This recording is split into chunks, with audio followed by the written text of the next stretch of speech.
ومن يطع الله والرسول فأولئك مع الذين أنعم الله عليهم، تو قیامت کے دن ان لوگوں کے ساتھ ہوگا جن پر اللہ کا انعام ہے، فضل ہے، احسان ہے، نبیوں کے ساتھ، صدیقین کے ساتھ، شہداء کے ساتھ، صالحین کے ساتھ، اور یہی بہترین ساتھی ہیں۔ میرے بھائیو اور محترم ساتھیو، یہ جو نشانی ہے یہی اصل ہے، یہی اساس ہے، اور یہی قاعدہ ہے، یہی ضابطہ ہے۔ اس کے علاوہ جتنی بھی نشانیاں ذکر کی جائیں تو حقیقت میں اس نشانی کے تحت وہ بھی مندرج ہوتی ہیں یا داخل ہوتی ہیں، جیسے کہ ان نشانیوں میں سے ذکر کیا گیا کہ نبی صلی اللہ علیہ وسلم پر بکثرت درود و سلام پڑھنا، اس لیے کہ جو شخص جس سے محبت کرتا ہے تو اس کو بکثرت یاد کرتا ہے۔ فرمایا رب العزت نے ان اللہ وملائکتہ یصلون علی النبی یا ایہا الذین آمنوا صلوا علیہ وسلموا تسلیما،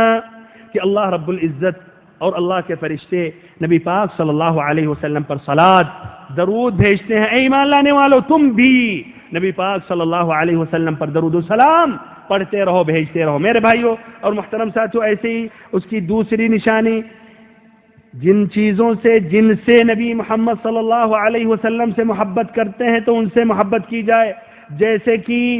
مہاجرین، انصار، صحابہ کرام، نبی پاک صلی اللہ علیہ وسلم کے قریبی رشتہ دار۔ ایسے نمبر 3، جس سے نبی پاک صلی اللہ علیہ وسلم بغض کرتے ہیں یا جن چیزوں کو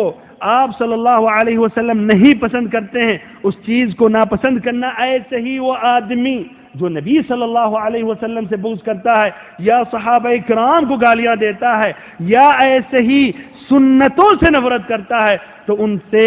بغض رکھنا اور ان سے نفرتیں کرنا۔ بہرحال تو یہ بھی وہ نشانیاں ہیں جو حقیقت میں جو پہلی جو نشانی ہے جو اتباع اور اطاعت ہے اس کے تحت مندرج ہیں۔ المہم، اس کے بعد بھائیو میرا جو موضوع ہے وہ ذکر کر رہا ہوں، اور عقل مندوں کے لیے چند باتیں، بلکہ اتنی باتیں کافی ہیں، لیکن تب بھی میں سوال کرتا ہوں اپنے ان بھائیوں سے جو کہتے ہیں یہ محبت کی علامت ہے اور یہ جشن اور عید میں شریک ہوتے ہیں، بڑھ چڑھ کر حصہ لیتے ہیں، مال خرچ کرتے ہیں، وقت دیتے ہیں، مجلسیں سجاتے ہیں، جلسے جلوس نکالتے ہیں۔ میں ان سے سوال کرتا ہوں کیا رائے دین اسلام مکمل ہو چکا یا نہیں؟ مکمل ہو چکا یا نہیں؟ آپ ضرور کہیں گے مکمل ہو چکا۔ تو جب یہ دین مکمل ہو چکا تو ہمیں بتا سکتے ہیں، کوئی آیت دکھلا سکتے ہیں یا کوئی حدیث کا حوالہ دے سکتے ہیں کہ یہ عید علیہ وسلم جو ایک عالمی، جو پورے سمجھیے انٹرنیشنل لیول پر پورے مسلمان بلکہ غیر مسلمان بھی جہاں ہیں وہاں بھی کیے جاتے، چھٹیاں دی جاتی ہیں، اتنا بڑا مسئلہ جو تھا آپ نے کہاں اس کا ذکر کیا؟ آپ نے تو چھوٹی موٹی باتیں بھی آپ نے بتلائی، یہاں تک کہ قضائے حاجت، پیشاب اور پاخانے کے متعلق اس کے آداب، کئی حدیثیں ملیں گی آپ کو، آپ نے یہ بتلا دیا۔ اتنا بڑا مسئلہ جو آج امت اسلامیہ میں اختلاف کا ایک سبب ہے، آدھے لوگ کہہ رہے صحیح نہیں ہے اور آدھے کہہ رہے صحیح ہے، تو آپ نے کہاں اس کا حکم دیا؟ ذرا کوئی حوالہ دے دیں قرآن یا حدیث سے۔